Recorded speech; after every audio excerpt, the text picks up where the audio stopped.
ബഹുമാനപ്പെട്ട Shri T Padmanabhan, Shri T R Ajayan, Shri Gokuldas, Shri Muralikrishnan, Shri V Muthu master, Shri Sethu Madhavan, Shri Raghunath Chaudhary, സദസ്സിലിരിക്കുന്ന സഹോദര സുഹൃത്തുക്കൾ, ഈ സിറൂസിൻ്റെ നോവൽ കാലങ്ങളിലെ 7ാമത്തെ പ്രകാശന ചടങ്ങാണ് തിരുവനന്തപുരത്ത് തുടങ്ങി തിരുവനന്തപുരത്ത് തുടങ്ങിയത് 7ാം മാസം പാലക്കാട് ഡിസംബർ 31 ഈ 2004 ഡിസംബർ 31 കോട്ടയത്ത് ഈ നോവൽ കാലങ്ങൾ അവസാനിക്കുമ്പോൾ അല്ലെങ്കിൽ നോവൽ വർഷം അവസാനിക്കുമ്പോൾ 84 പുസ്തകങ്ങൾ നോവൽ കാലങ്ങളുടെ ഭാഗമായി ഈ സീരീസ് പുറത്തിറക്കുന്നത്. കൂടാതെ കഴിഞ്ഞ ഈ മാസം തന്നെ 21 പുതിയ നോവലുകൾ നോവൽക്കാരങ്ങളിൽ കൂടാതെ വർഷത്തിന്റെ ഭാഗമായിട്ട് ഈ സീരീസ് പുറത്തിറക്കിയിട്ടുണ്ട്. ഈ 21 നോവലുകൾ പ്രധാനമായും പുതിയ എഴുത്തുകാരോ അല്ലെങ്കിൽ അറിയപ്പെടുന്ന പല എഴുത്തുകാർ ആദ്യ നോവലുകളോ അല്ലെങ്കിൽ പ്രധാനപ്പെട്ട പുതിയ കൃതികളോ ആണ് പ്രകാശിപ്പിച്ചത്. ഈ നോവൽ ഭാഗമായി മലയാള വായനയുടെ അല്ലെങ്കിൽ മലയാള നോവൽ വായനയുടെ ഒരു റെപ്രസെന്റേഷൻ എന്ന രീതിയിലാണ് ഈ സുഹൃത്ത് ഇങ്ങനെ ഒരു സംരംഭത്തിൽ തുടങ്ങുന്നത്. ഈ സുഹൃത്തിനെ സംബന്ധിച്ചോളം അതിൻ്റെ ഒരു സാമൂഹ്യ പ്രതിബദ്ധത എന്ന നിലയിൽ ഈ സിറോസ് മലയാള നോവലിൻ്റെ പ്രധാനപ്പെട്ട അല്ലെങ്കിൽ പല കാലഘട്ടത്തെ റെപ്രസെന്റ് ചെയ്യുന്ന പല കൃതികളും അത് പലതും വളരെ വർഷങ്ങളായിട്ട് അച്ചടി ഇല്ലാത്തവരാണ്. പല എഴുത്തുകാരുടെയും ഒരുപക്ഷെ ഇന്ന് വളരെ ബെസ്റ്റ്സെല്ലർ എന്ന് പറയുന്ന ഒരു പുസ്തകമായിരിക്കില്ല നവവർഷത്തിന്റെ ഭാഗമായിട്ട് ഇറങ്ങുന്നത്. അതിലുപരി നമ്മുടെ കേരള സമൂഹത്തിൽ അല്ലെങ്കിൽ നോവലിന്റെ രചനയിൽ അല്ലെങ്കിൽ വായനയിൽ മാറ്റം വരുത്തിയ ഗ്രന്ഥങ്ങളാണ് പ്രധാനമായും നോവൽക്കാരുടെ ഭാഗമായി ഈ ചെയ്യുന്നത്. ഇന്ന് ഇവിടെ പ്രസിദ്ധീകരിക്കുന്ന കൃതികൾ കുന്തകഥ, കുന്തടിങ്ങഴി, പൊന്നിക്കൽ അന്വേഷണ കണ്ടെത്തിയില്ല, പാറക്കുളം, സാറ തോമസിന്റെ നാർമടിപ്പുടവ, സ്മാരകത്തുള്ള എം സുകുമാറിന്റെ ശേഷക്രിയ, പെരിയാത്ത ടി വി കൊച്ചുവാണ് 7 കൃതികളാണ് ഇന്ന് ഇവിടെ പ്രകാശിപ്പിക്കപ്പെടുന്നത്. ഞാൻ പുതിയ കഥയിലേക്ക് ഞാൻ കിടക്കാം. ഇന്ന് ഈ ചടങ്ങിൽ പുസ്തക പ്രകാശനം നിർവഹിക്കുന്നത് ശ്രീ ടി പത്മനാഭനാണ്. പി സി ബോസിന്റെ സുഹൃത്തും സുഹൃത്തുകൂടിയായ ശ്രീ പ്രശസ്ത കലാകാരൻ ശ്രീ ടി പത്മനാഭനെ ഈ ചടങ്ങിലേക്ക് നിങ്ങളെയൊക്കെ വേണ്ടി ഞാൻ സ്വാഗതം ചെയ്യുന്നു. പുസ്തകം സ്വീകരിക്കുന്നത് പ്രശസ്ത ചലച്ചിത്ര സംവിധായകനായ ശ്രീ ഗോകുൽദാസാണ്. അദ്ദേഹത്തിന്റെ ഒരു കൃതി ഈ അടുത്ത കാലങ്ങളിൽ പ്രസിദ്ധപ്പെടുത്തുകയുണ്ടായി, തൃശ്ശൂർക്കാരൻ പ്രസിദ്ധപ്പെടുത്തുകയുണ്ടായി. അദ്ദേഹത്തെയും ഈ യോഗത്തിലേക്ക് നിങ്ങളെല്ലാവരെയും ഞാൻ സ്വാഗതം ചെയ്യുന്നു. ചടങ്ങിൽ അധ്യക്ഷത വഹിക്കുന്നത് ശ്രീ ടി ആർ അജയനാണ്. അദ്ദേഹത്തെയും ഞാൻ പാലക്കാടിന്റെ സാംസ്കാരിക രംഗങ്ങളിൽ അറിയിക്കുന്ന ശ്രീ ടി ആർ അജയനെ യോഗത്തിലേക്ക് സ്വാഗതം ചെയ്യുന്നു. ഈ യോഗത്തിൽ സംസാരിക്കുന്നത് ശ്രീ മുരളീകൃഷ്ണൻ മാഷുണ്ട്, ശ്രീ വി മുത്തുമാസ്റ്ററുണ്ട്, കേരള ഗ്രന്ഥശാല സെക്രട്ടറി, പാലക്കാട് ജില്ലാ സെക്രട്ടറി, ശ്രീ സേതു മാധവനുണ്ട്, രഘുനാഥൻ ചൗധരിയുണ്ട്. എല്ലാവരെയും ഞാൻ ഈ യോഗത്തിലേക്ക് സസന്തോഷം സ്വാഗതം ചെയ്യുന്നു. എത്തിച്ചേർന്ന ഓരോ സഹോദരനെയും പാലക്കാരെയും യോഗത്തിലേക്ക് സ്വാഗതം ചെയ്തുകൊണ്ട് ഒരിക്കലും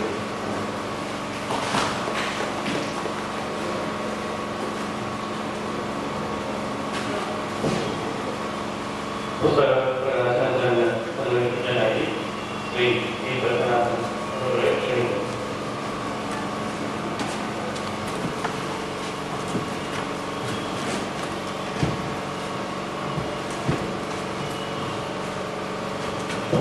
പുസ്തകം സ്വീകരിക്കുന്നത് പ്രശസ്ത നിയമജ്ഞനായ ശ്രീ ഗോപിദത്ത.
അതൊരു സൗഭാഗ്യവും പുണ്യവുമാണ് ഞാൻ കാണുന്നത്. കാരണം എൻ്റെ തലയുടെ കൂടെ ഒരുപാട് പലപ്പോഴും നിങ്ങൾക്കൊക്കെ അറിയാവുന്ന ഒരു കാര്യമാണ്. ഈ കാലഘട്ടത്തിൽ ഏറ്റവും മോഡേണായിട്ട് എഴുതുകാരെന്ന് പറയുന്നത് നോവലിസ്റ്റുകളാണ്. അത് ഓരോ കാലത്തും ഓരോന്നായിരുന്നു. പണ്ട് കവികളായിരുന്നു യഥാർത്ഥത്തിൽ കവികളായിരുന്നു. കവിത എഴുതാത്ത ഒരാൾ സാഹിത്യകാരനായിരിക്കും. പിന്നീട് ആ കാലം മാറി ഇപ്പൊ നോവലിസ്റ്റുകളാണ് യഥാർത്ഥ സാഹിത്യകാരന്മാർ എന്ന് പറയുന്നത്.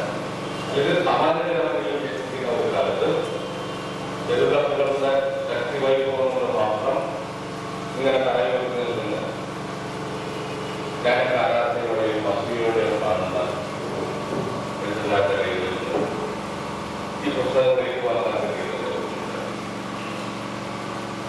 ഈ നോവലുകൾ പലതും എൻ്റെ വലിയ ബഹുമാന കാലം മുതലൊക്കെ യുവകാലം മുതലൊക്കെ വായിക്കുന്നതാണ്. അതിൽ ഞാൻ ഒരു സിനിമാ പ്രവർത്തന സിനിമയായി ബന്ധപ്പെട്ട ഒരു സിനിമയുണ്ട്. പടപ്രവർത്തനം അന്വേഷിച്ചു കണ്ടെത്തിയില്ല എന്നുള്ള നോവൽ സിനിമയായിട്ടുണ്ട്. ആ സിനിമ വളരെ പോപ്പുലറായിരുന്നു. ഉജ്ജ്വലമായ അദ്ദേഹം മുഹൂർത്തങ്ങളുണ്ടായിരുന്നു. നമ്മളെ നോക്കിപ്പിക്കുന്ന നമ്മളെ വേദനിപ്പിക്കുന്ന ഒരു സിനിമയായിരുന്നു അന്വേഷിച്ചു കണ്ടെത്തി. അതുകൊണ്ട് ആ കൃതി വളരെ പോപ്പുലർ, അക്കാലത്ത് വളരെ പോപ്പുലർ. സിനിമയ്ക്ക് പലപ്പോഴും ഈ സാഹചര്യമായിട്ട് തന്നെ ചില ബന്ധങ്ങളുണ്ട്. സിനിമയിൽ സാഹിത്യമായിട്ട് ഏറ്റവും വലിയ ബന്ധം സിനിമ കാണാനുള്ള സാഹിത്യമാണ് എന്നുള്ളതാണ്. ഏതൊരു ദൃശ്യകലകളുടെ ഏതിന്റെയും മൂല്യം നിർണ്ണയിക്കപ്പെടുന്നത് അതിന്റെ സാഹിത്യാംശത്തെ നിർത്തിയാണ്. അതിപ്പോ കഥകളി ആയിക്കോട്ടെ, നാടകമായിക്കോട്ടെ, സിനിമയായിക്കോട്ടെ, ആ കൃതിയുടെ ആരുടെ മൂല്യം നിർണ്ണയിക്കപ്പെടുന്നത് അതിന്റെ സാഹിത്യാംശം എത്രയോളമുണ്ട്, അതാണ് അതിന്റെ മൂല്യം. ഇപ്പൊ സിനിമയിൽ സാഹിത്യമായിട്ട് ഇതിനെ ബന്ധപ്പെട്ട് നിൽക്കുന്നത് ഇന്നും ഈ പ്രചാരം കിട്ടിയ സാഹിത്യ കൃതികൾ ആക്കുന്നില്ല, സിനിമയാക്കുന്നില്ല എങ്കിലും ഇപ്പോൾ സിനിമയാക്കുന്ന കഥകളുടെ സാഹിത്യ മൂല്യം തന്നെയാണ് ആ സിനിമയെ ഉയർത്തി നിർത്തുന്നതിനോ കാട്ടി നിർത്തുന്നത് ചെയ്യുന്നത്. അപ്പൊ സിനിമയും സാഹിത്യം തമ്മിൽ അങ്ങനെ ബന്ധപ്പെട്ട് നിൽക്കുന്നത് പ്രത്യേകിച്ച് പറയാനായിട്ട് ഈ കാലഘട്ടത്തിന്റെ ഏറ്റവും ഉജ്ജ്വലമായ ഏറ്റവും വലിയ കലാരൂപമായ സിനിമ ആയതുകൊണ്ടാണ്. സർവകലകളും സർവശാസ്ത്രങ്ങളും സമ്മേളിക്കുന്ന ഒരു കലാരൂപമാണ് സിനിമ. അപ്പൊ ആ സിനിമയുടെ ഏറ്റവും മൂല്യം എന്ന് പറയുന്നത് അതിന്റെ സാഹിത്യാംശം തന്നെയാണ്. അപ്പോൾ സാഹിത്യത്തിന് ഒരുപാട് സംഭാവനകൾ സിനിമയ്ക്ക് ചെയ്യാനുണ്ട്. പ്രത്യേകിച്ച് ഈ സിനിമ പ്രവർത്തകരായ ആളുകൾ. നമ്മുടെ സിനിമയുടെ ഇന്നത്തെ മൂല്യശോഷണം എന്ന് പറയുന്നത് ഈ സിനിമയുടെ പിന്നിൽ പ്രവർത്തിക്കുന്ന ഒരു സാഹിത്യ അവബോധത്തിന്റെ കുറവാണ് എന്ന് എനിക്ക് തോന്നിയിട്ടുണ്ട്. കാരണം നമ്മുടെ സിനിമ പലപ്പോഴും ഊർജ്ജം ഉൾക്കൊള്ളുന്നത് പണ്ടൊക്കെ ഈ സിനിമയുടെ പ്രവർത്തകർ സിനിമയെ കുറിച്ച് ജീവിതത്തെ കുറിച്ച് ഒരുപാട് കാര്യങ്ങൾ പഠിച്ചതും ഒരുപാട് വളം ഉൾക്കൊണ്ടതൊക്കെ നാടകങ്ങളിൽ നിന്നും ചെറിയ ചെറിയ നാടകങ്ങൾ, സോപ്പാടുകളുടെ നാടകങ്ങൾ, അല്ലെങ്കിൽ ചില ക്ലബുകളുടെ നാടകങ്ങൾ, അതുപോലെ ഒരുപാട് നോവലുകൾ, വായനശാലകൾ, ഇങ്ങനെ സാഹിത്യത്തിൽ നിന്നാണ് അത് ഊർജ്ജം ഉൾക്കൊണ്ടിരുന്നത്. ഇത് നമ്മുടെ സിനിമ ഊർജ്ജം ഉൾക്കൊള്ളുന്നത് അല്ലെങ്കിൽ അവരുടെ പ്രതിഭ ഉണ്ടാകുന്നത്, ഉണർത്തുന്നത് മിമിക്രിയിൽ നിന്നാണ്. ഇന്ന് അവരുടെ ഏറ്റവും വലിയ പാഠപുസ്തകങ്ങൾ എന്ന് പറയുന്നത് മിമിക്രിയിലാണ്. സിനിമയിലെ പ്രഗത്ഭരെല്ലാം കടന്നു വരുന്നത് മിമിക്രിയുടെ അതിന്റെ ഒരു അപജയമാണ്. അതാണ് അവർക്ക് ജീവിതത്തെ നോക്കിക്കാണാനുള്ള ഒരു മാറ്റം. സിനിമയ്ക്ക് വന്ന അപജയം എന്ന് പറയുന്നത് അത് സാഹിത്യത്തെ നിഷേധിക്കുന്നു എന്നുള്ളതാണ്. ഈ സാഹിത്യം നിഷേധിക്കപ്പെട്ട ഈ അവസ്ഥ നമ്മുടെ ഈ കാലഘട്ടത്തിലെ കൂടിയാണ്. ഇവിടെ ഇരിക്കുന്നതിൽ തന്നെ 30 വയസ്സിൽ താഴെയുള്ള ഒരാളെ കണ്ടെത്താൻ ബുദ്ധിമുട്ടാണ്. 30 വയസ്സുള്ള താഴെയുള്ള തലമുറയിലേക്ക് സാഹിത്യം കടന്നെത്തുന്നില്ല, ചെന്നെത്തുന്നില്ല. ഒരു കാലത്ത് അങ്ങനെ ആയിരുന്നില്ലായിരുന്നു. ഒരു വായിച്ച് അത്യാവശ്യം കുട്ടി വായിക്കാൻ അറിയുന്ന കുട്ടികളെല്ലാം കഥകളിലും നോവലുകളിലും ഒക്കെ അങ്ങനെ വായിച്ചിരുന്നു. അതിലൂടെ അവർ ജീവിതം കണ്ടിരുന്നു, ജീവിതത്തിലെ പ്രതിസന്ധികൾ അനുഭവിച്ചിരുന്നു, ഒരുപാട് ഭാവനയുണ്ടായിരുന്നു. സാഹിത്യം ചെയ്യുന്ന ഏറ്റവും വലിയ ധർമ്മം ഒരുപാട് ഭാവനയുടെ വാതിലുകൾ തുറന്നിടുക എന്നുള്ളതാണ്. ഈ അടുത്ത കാലത്ത് ഇപ്പോ കടലെന്നൊരു ചെറുകഥ മറ്റൊരു ആവശ്യമെങ്കിൽ ഞാൻ പണ്ട് വായിച്ചിട്ടുള്ളതാണ്. പക്ഷെ ഒരു കഥയുടെ ഒരു അംശവുമായിട്ട് അതിന് ചെറിയൊരു ബന്ധമുണ്ടെന്ന് പറഞ്ഞത് ഒന്നുകൂടി വായിക്കാനായിട്ട് ശ്രമിച്ചപ്പോൾ ഒന്നുകൂടി വായിച്ചപ്പോഴാണ് ജീവിതത്തിന്റെ ഈ നമ്മൾ പറയപ്പെടാത്ത ഒരുപാട് വാതിലുകൾ തുറന്നിടുന്നത്. അതിലൂടെ നമുക്ക് കടന്നു പോകാം, മറ്റു പല ജീവിതങ്ങളും കണ്ടെത്താം.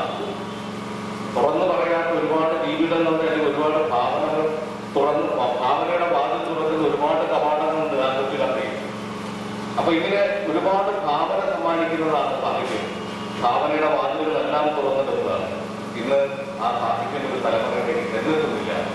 ഇന്ന് ഈ ഇറക്കുന്ന പുസ്തകങ്ങൾ പോലും എനിക്ക് തോന്നുന്നു താഴെയുള്ള തലമുറയിലേക്ക് അല്ലെങ്കിൽ പുതിയ തലമുറയിലേക്ക് ചെന്നെത്തുന്നില്ല. അത് ഭാവി ഭയങ്കര തകരാറാകുന്നു. പക്ഷേ നമ്മുടെ സാംസ്കാരികവും നമ്മുടെ മറ്റ് കലാരൂപങ്ങളുടെ എല്ലാത്തിന്റെയും മൂല്യത്തിനെയും തകരാറാക്കുന്നുണ്ട്.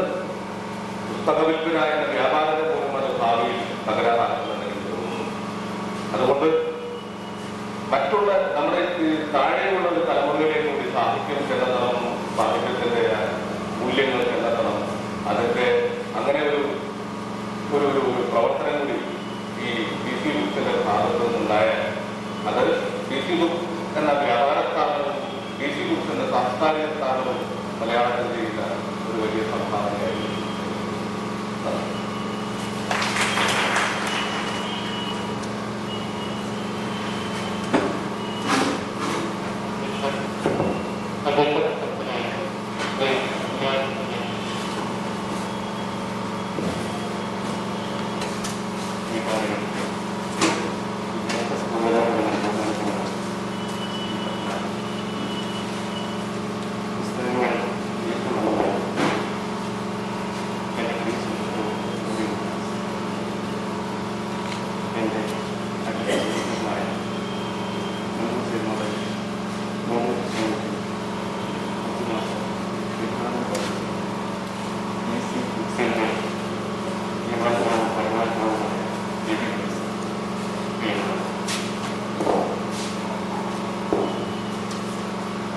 പാലക്കാടിന് അതിശക്തമായ ഒരു ചെറിയ നോവലാണ് കുമാരന് ശേഷം.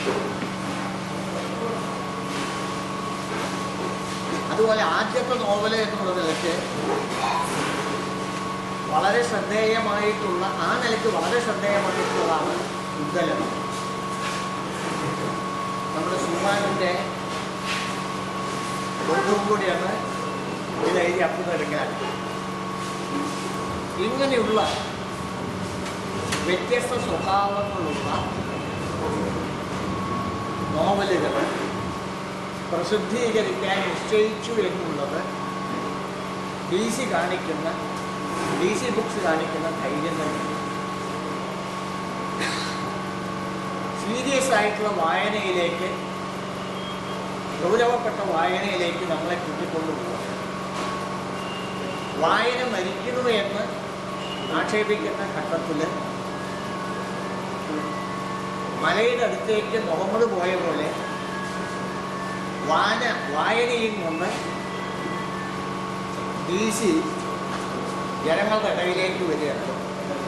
അവരുടെ പ്രസിദ്ധീകരണങ്ങൾ വഴി മറ്റു തരത്തിലുള്ളതായ പ്രചാരണത്തോടുകൂടി നമ്മളെ വായനയിലേക്ക് താല്പര്യത്തോടുകൂടി കടന്നു ചെല്ലാൻ തയ്യാറാക്കുന്ന ഈ പ്രക്രിയ വളരെ അത് ഒരുപക്ഷെ അത് വളരെ ധൈര്യത്തോടു കൂടി ചെയ്താലേ അങ്ങനെ ഉണ്ടാവാൻ സാധിക്കും. കൈ വയ്ക്കുമ്പോൾ കൊള്ളുമോ എന്നറിയുന്ന, പൊള്ളിപ്പോവോ എന്നും കൂടി തോന്നുന്ന ഘട്ടത്തിലാണ് ഇതുപോലുള്ളതായ ഒരു DC ചെയ്യുന്നത്. DC അങ്ങനെ കഥകളായാലും നോവലുകളായാലും മറ്റ് പ്രസിദ്ധീകരണങ്ങളായാലും ഇതുപോലെ ജനങ്ങളിലേക്ക് എത്തിക്കാനുള്ളതായ ഒരു ശ്രമം നടത്തിക്കൊണ്ടിരിക്കുന്നു എന്ന് കാണുന്നതിൽ സന്തോഷമുണ്ട്. അവരുടെ 100 കഥ 100 വർഷം എന്നുള്ള അതുപോലെയുള്ളതായ പ്രസിദ്ധീകരണങ്ങൾ നമ്മുടെ വായനാ ലോകത്തിലേക്ക് വലിയ പ്രകാശം വിതറുന്ന സംഗതികളാണ് എന്ന് പറയാൻ എനിക്ക് സന്തോഷമുണ്ട്. DC-യുടെ ഇതുപോലുള്ളതായ പ്രവർത്തനങ്ങൾ വിജയകരമായി തീരട്ടെ എന്നും അവരുടെ പുസ്തക പ്രസാധന രംഗത്തുള്ളതായ, അത് മലയാളം മാത്രമല്ല ഇപ്പം ഇംഗ്ലീഷും അതെ, പുസ്തക പ്രസാധന രംഗത്തുള്ളതായ അവരുടെ ധൈര്യം ഇനിയും നിലനിൽക്കട്ടെ എന്നും പറഞ്ഞുകൊണ്ട് ഞാൻ എൻ്റെ വാക്കുകൾ അവസാനിപ്പിക്കുന്നു.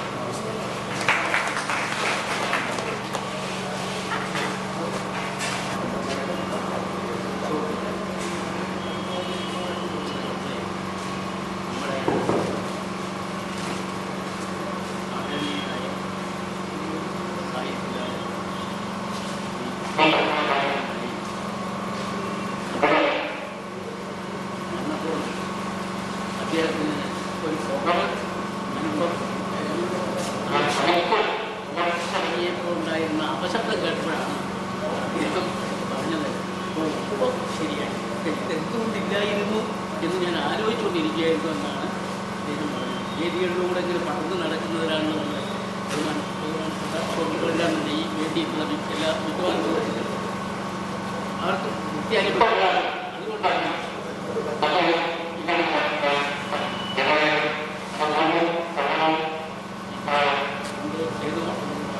ശംഖവാസ്തു ഇവിടെ സംസാരിച്ചു.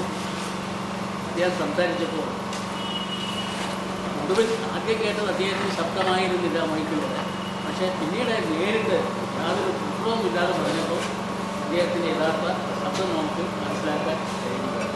ഏതായാലും ഈ ഇന്നത്തെ യോഗത്തിൽ ബഹുമാനപ്പെട്ട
അച്ചടി ഇല്ലാത്ത പുസ്തകങ്ങൾ, പഴയകാലത്തെ പുസ്തകങ്ങൾ അന്വേഷിച്ച് നടക്കുന്നുണ്ട്.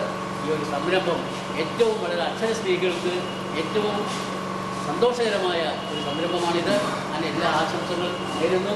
വീണ്ടും വീണ്ടും ഇത് തുടർന്ന് ഇത്തരത്തിൽ ഇപ്പോൾ നിലവിലില്ലാത്ത പുസ്തകങ്ങൾ അച്ചടിക്കുന്ന ഈ പ്രക്രിയ വീണ്ടും വീണ്ടും ക്രിയാസൂർന്ന് തുടരണം എന്ന് മാത്രമാക്കിക്കൊണ്ട് അതിനുള്ള ഈ പ്രസിദ്ധീകരണത്തിനുള്ള എല്ലാ ആശംസകളും അർപ്പിച്ചുകൊണ്ട് ഗ്രന്ഥശാല സംഘത്തിന് വേണ്ടി ഒത്തിരി ആശംസകൾ അർപ്പിക്കുന്നു. ശ്രീ മുണ്ടൂർ സേതുമാൻ.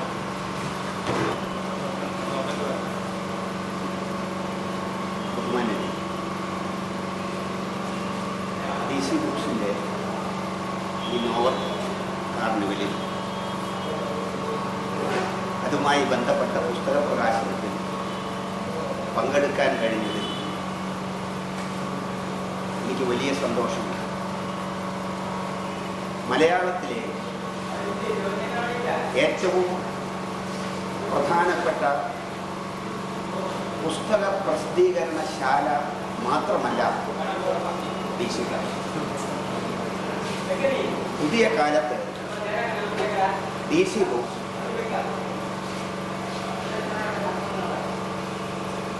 മലയാളത്തിലെ ഏറ്റവും പ്രധാനപ്പെട്ട നിരൂപകൻ കൂടിയാണ് എന്ന് ഞാൻ പറഞ്ഞു. ഏറ്റവും മികച്ച കൃതികൾ കണ്ടെടുക്കുകയും അത് വായനക്കാരെ എത്തിക്കുകയും ചെയ്യുന്ന ഇതാ ഒരു മികച്ച കഥ എന്നോ, ഇതാ ഒരു മികച്ച നോവൽ എന്നോ, ഇതാ ഒരു മികച്ച കവിത എന്നോ നമ്മുടെ വായനക്കാരെ അറിയിക്കുകയും വായനക്കാർക്ക് മുമ്പിൽ നടക്കുകയും ചെയ്യുന്ന നിരൂപണം മലയാളത്തിൽ മരിച്ചുപോയി. മലയാളത്തിൽ കഥ മരിച്ചു എന്നും കവിത മരിച്ചു എന്നുമുള്ള ഘോഷങ്ങൾ ഒരുപാട് നാം കേട്ടതാണ്. പക്ഷേ എനിക്ക് തോന്നുന്നു ഇവിടെ മരിച്ചത് നിരൂപണമാണ് എന്ന്. കുഞ്ഞിരാമൻ നായർ മലയാളത്തിൽ നിർഭാഗ്യത്തിന് എഴുതിപ്പോയി എന്ന് ഞാൻ അതിൻ്റെ വിവാദത്തിലേക്ക് അതിലേക്ക് കിടക്കുക. എന്തൊക്കെയായാലും ഇതിലൊരു വലിയ സത്യമുണ്ട്. നമുക്കൊരു സുന്ദരന്മാരും സുന്ദരികളെ എന്നാണ് ഉറൂബിനെ മറക്കാനേ കഴിയുകയില്ല. നമുക്കൊരു ശബ്ദിക്കുന്ന കലപ്പം മറക്കാനേ കഴിയുകയില്ല. ഇങ്ങനെ ഒരുപാട് കവിതകളും ഇടശ്ശി കുഞ്ഞിരാമൻ നായർ ഇങ്ങനെയുള്ള നമ്മുടെ മികച്ച പ്രതിഭകളെയും കൃതികളെയും ലോക ശ്രദ്ധയിൽ എത്തിക്കാവുന്ന മികച്ച വിവർത്തനങ്ങൾ കൂടി ഇന്ന് ഞാൻ DC ബുക്സിന്റെ ഇംഗ്ലീഷ് ബുക്ക് ഷോപ്പ് കണ്ടപ്പോഴാണ് പ്രത്യേകിച്ച് ഇത് ഓർമ്മിച്ചത്. മികച്ച ഇംഗ്ലീഷ് വിവർത്തനങ്ങൾ ഉണ്ടാക്കുകയും അങ്ങനെ ഇതാ ഇവിടെ ഞാനുണ്ട് എന്ന് കേരളത്തിൽ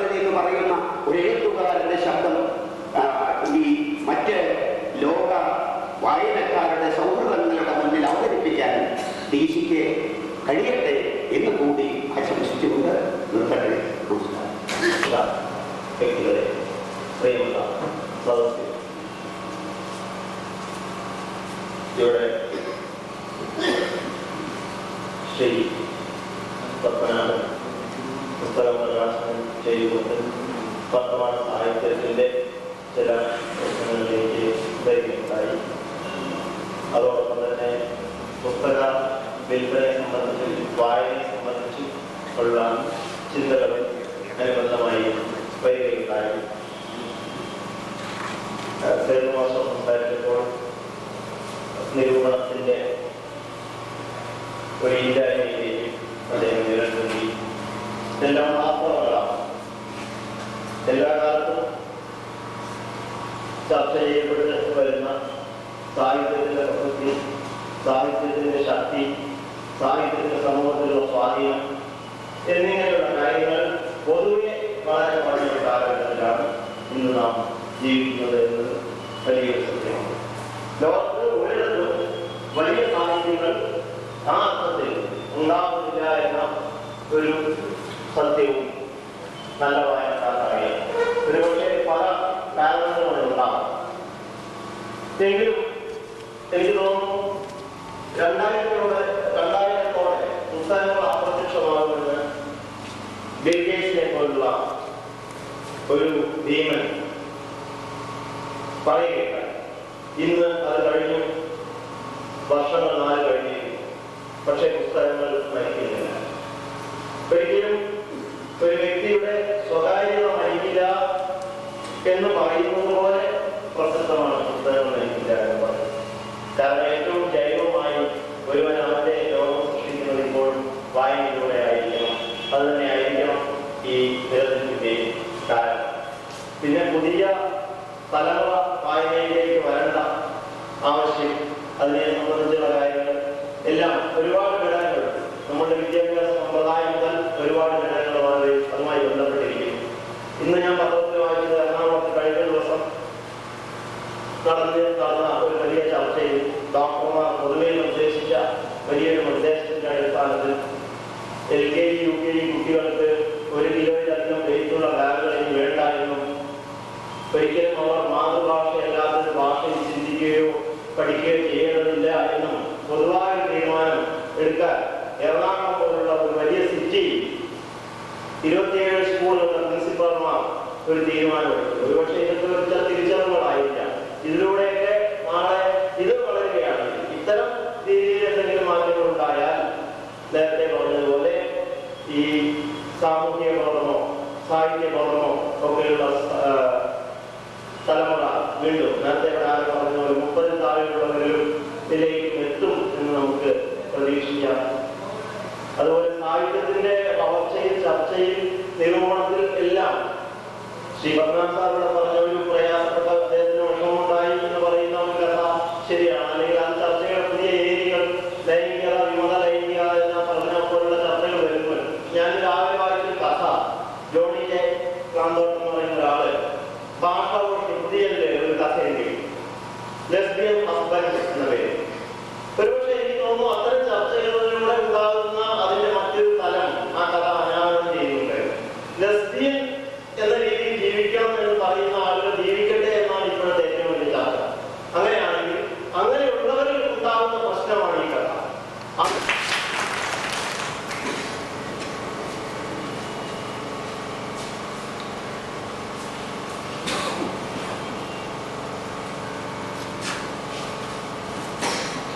വേദിയിലിരിക്കുന്ന വിശിഷ്ട വ്യക്തികളെ, സഹോദരരെ, ആദ്യമായിട്ട് നിങ്ങളോട് ചോദിക്കുകയാണ്. കാരണം തുടക്കം മുതൽ മരിക്കുന്ന സാങ്കേതികത വലിയ പ്രതീക്ഷയുമായി ഇവിടെ എത്തിയ എല്ലാവർക്കും ഒന്നും കേൾക്കാൻ പറ്റിയില്ല എന്നുള്ള പ്രശ്നം.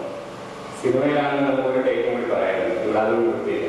അതുകൊണ്ട് ഒരിക്കൽ കൂടി നിങ്ങളോട് ഞാൻ മാറി കൊടുക്കുന്നു. എൻ്റെ ഔദ്യോഗിക വാർത്തകളിലേക്ക് ഇറങ്ങുന്നതിന് മുമ്പ് എൻ്റെ ഒരു സ്വകാര്യത കൂടി നിങ്ങളോട് പങ്കുവയ്ക്കാൻ ഞാൻ ആഗ്രഹിക്കുന്നു. 89 15 വർഷം മുമ്പ് പാലക്കാട് കറണ്ട് ഹൗസിനൊരു ശാഖ വേണമെന്ന് വിശ്വസിതനായ ലിഖിതാനോട് ഞാൻ ആവശ്യപ്പെട്ടപ്പോൾ സാക്ഷരതയിൽ ഒരുപക്ഷെ മലപ്പുറത്തിന് പോലും പുറകിലായിരുന്ന പാലക്കാട് ഒരു ശാഖയ്ക്ക് സാധ്യതകൾ എത്രയുണ്ടായെന്ന് പലകുറി സാർ ചോദിക്കാൻ കഴിഞ്ഞു. എങ്കിലും എല്ലാ റിസ്ക്കും എടുത്ത് സാറിന് സമ്മതം കൊടുക്കുകയും പാലക്കാട് കറണ്ട് ബുക്സിൻ്റെ ഒരു ശാഖ തുടങ്ങുകയും ചെയ്തു. പക്ഷേ മാസങ്ങൾക്കകം തന്നെ അന്ന് കറണ്ട് ബുക്സിനെ ഗവൺമെൻറ്റിനാണെങ്കിൽ 12 ശാഖകളേ ഉള്ളൂ. മാസങ്ങൾക്കകം തന്നെ പാലക്കാട് ആദ്യത്തെ 4 ശാഖകളിൽ ഒന്നായി മാറി എന്നുള്ളത് ഇവിടുത്തെ പ്രിയപ്പെട്ട വായനക്കാരൻ പുസ്തകത്തോട് അല്ലെങ്കിൽ അക്ഷരത്തോട് കാണിക്കുന്ന സ്നേഹത്തിൻ്റെ ഒരു ഉദാഹരണമാണ്. അപ്പോൾ ഇന്ന് പാലക്കാട് പുതിയൊരു ശാഖ കൂടി ഇംഗ്ലീഷ് പുസ്തകത്തിന് മാത്രമായി തുടങ്ങുമ്പോൾ നമ്മളെക്കാളേറെ ഒരുപക്ഷെ ഇത് അദ്ദേഹത്തിൻ്റെ ആത്മാവിന് സന്തോഷം നൽകാൻ പോകുന്നു. ഇനിയാണ് എൻ്റെ ഔദ്യോഗിക ചടങ്ങുകൾ. പാലക്കാട്ട് നോവൽ കാർണിവലിൻ്റെ ഒരു കാര്യം ആലോചിച്ചപ്പോൾ ഞങ്ങൾ അതിന് പുസ്തകം പ്രകാശനം ചെയ്യാൻ മറ്റൊരാളെ ആലോചിക്കേണ്ടി വന്നില്ല. ചെറുതാ സാഹിത്യത്തിൻ്റെ തലപ്പനായ അല്ലെങ്കിൽ മുടിയൂടാമനായിരിക്കുന്ന പത്മനാഭൻ സാറിനെയാണ് ഞങ്ങൾ അതിനാദ്യമായി തന്നെ ആലോചിച്ചത്. സാറിനോട് ഈ കാര്യം അറിയിക്കുകയും മറ്റെല്ലാ പ്രശ്നങ്ങളും സാറിന് വേറെ സ്ഥലത്തു നിന്നുണ്ടായിരുന്ന ക്ഷണങ്ങളൊക്കെ മാറ്റി DC ബുക്സിൻ്റെ ഈ ചടങ്ങിലേക്ക് വളരെ സ്നേഹപൂർവ്വം വളരെ ദൂരത്തു നിന്ന് എത്തിപ്പെടുകയും ചെയ്തു. ശ്രീ പത്മനാഭൻ സാറിന് DC ബുക്സിൻ്റെ പേരിലും നിങ്ങൾ ഓരോരുത്തരെയും പേരിൽ ഞാൻ നന്ദി പറയാം. പിന്നെ ഇന്ന് പുസ്തകം ഏറ്റുവാങ്ങിയത് ശ്രീ ലോഹിതദാസാണ്. സത്യം പറഞ്ഞാൽ അതിനൊരു എന്തോ ഒരു നിമിത്തമുള്ള പോലെ ശ്രീ മുരളിയായിരുന്നവരിന് വേണ്ടിയിരുന്നത് ആരോഗ്യം ചെയ്യുമ്പോൾ ശ്രീകുമാർ ലോഹിതദാസ അങ്ങോട്ടുമായി ബന്ധപ്പെടുകയും ഞങ്ങളെ ഒരു ശരിക്കും പറയാൻ ഒരു പ്രത്യേക സാഹചര്യത്തിൽ രക്ഷപ്പെടുത്തുകയും രക്ഷകനായി വരികയും ചെയ്ത പാലക്കാടുകാരനായ പ്രശസ്തനായ ചലച്ചിത്ര സംവിധായകനുമായ ലോഹിതദാസിനെ ഇവിടെ നമുക്ക് പുസ്തകം സ്വീകരിക്കാൻ കിട്ടിയെന്നത് ഞങ്ങളുടെ ഒരു മഹാഭാഗ്യമായി ഞങ്ങൾ കരുതുന്നു. DC ബുക്സിൻ്റെ പേരിലും നിങ്ങൾ ഓരോരുത്തരുടെയും പേരിലും ഞാൻ ശ്രീ ലോഹിതദാസിനോട് നന്ദി പറയുന്നു. പിന്നെ പാലക്കാടിലെ സാംസ്കാരിക കാര്യങ്ങളെക്കുറിച്ച് ആലോചിക്കുമ്പോൾ ആദ്യം പാലക്കാടുകാരനായ എൻ്റെയോ അല്ലെങ്കിൽ നിങ്ങളുടെയൊക്കെ നാവിന് മുമ്പ് വരുന്നൊരു പേരാണ് ശ്രീ അജയൻ സാറിൻ്റേത്. അജയൻ സാറിനോട് ഈ കാര്യം പറയുമ്പോൾ തന്നെ പറയാനുള്ള ഒരുക്കമില്ല ആരോടെ എല്ലാവരും ഉണ്ടായിരുന്നെന്ന് ഇങ്ങോട്ട് വിളിച്ച് പറഞ്ഞ് അജയൻ സാർ അവിടെ എത്തി. സാറിന് DC ബുക്സിൻ്റെ പേരിലും നിങ്ങളുടെ ഓരോരുത്തരുടെ പേരിലും ഞാൻ നന്ദി പറയുന്നു. പിന്നെ പാലക്കാടിൻ്റെ കലാകൃത്തുക്കളായ കൃഷ്ണൻകുട്ടിമാരുടെ മുണ്ടൂർ സേവനമന്ത്രം സാർ ഇവരെ രണ്ടുപേരും DC ബുക്സിൻ്റെ ഒരു വളരെ ബന്ധപ്പെട്ട സുഹൃത്തുക്കൾ എന്ന നിലയിലാണ് പലപ്പോഴും പല കാര്യങ്ങളും നമുക്ക് സമീപിക്കാറുള്ളത്. കൃഷ്ണൻകുട്ടിമാരോടും സീതമാധവൻ സാറോടും DC ബുക്സിൻ്റെ പേരിലും നിങ്ങൾ ഓരോരുത്തരെയും പേരിൽ ഞാൻ നന്ദി പറയുന്നു. പിന്നെ ഇവിടെ ആത്മകലാ ശ്രീ മുത്തുമാസ്റ്റർ ജില്ലാ ലൈബ്രറി കൗൺസിലിൻ്റെ സെക്രട്ടറി എന്നും അക്ഷരങ്ങളിൽ സ്നേഹിക്കുന്ന അല്ലെങ്കിൽ എന്നും DC ബുക്സിനോട് വളരെയധികം എന്ത് കാര്യത്തിനും സ്നേഹിച്ചു വരുന്ന മുത്തുമാസ്റ്ററോടും DC ബുക്സിൻ്റെ പേരിലും നിങ്ങളുടെ ഓരോരുത്തരുടെയും പേരിൽ ഞാൻ നന്ദി പറയാം.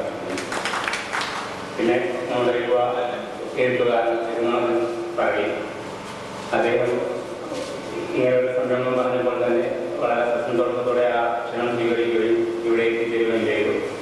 ശ്രീ രഘുനാഥനും DC ബുക്സിൻ്റെ പേരിലും നിങ്ങളുടെ ഓരോരുത്തരുടെയും പേരിൽ ഞാൻ നന്ദി രേഖപ്പെടുത്തുന്നു.